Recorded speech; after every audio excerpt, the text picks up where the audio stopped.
Let's get a reality check on breakthrough infection. Still a very small percentage of new cases, but spreading at a higher rate than first thought. Here's Gabe Gutierrez.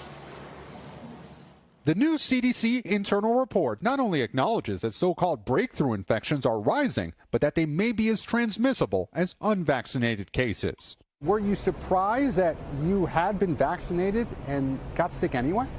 Yes, absolutely. Catherine Griegel in Florida is still in isolation after testing positive about a week ago. She was vaccinated back in March. You can still contract the virus and you can still get sick, but you're not going to get as sick as you would if you hadn't. So I feel like I'm very fortunate. The CDC stopped providing public information on total breakthrough infections in late April when the tally hit 10,000.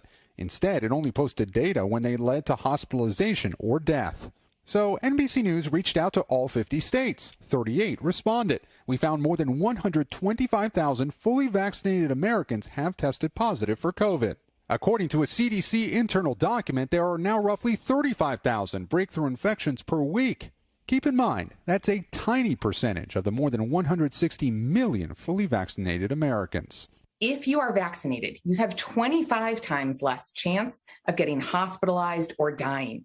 In Provincetown, Massachusetts, a COVID cluster of 882 cases is linked to the Delta variant. The CDC analyzed nearly 500 of those infections. About 3/4 of them were in people who had been fully vaccinated. Just 4 were hospitalized. In Los Angeles County, during the first 2 weeks of July, fully vaccinated people made up roughly 26% of all new infections.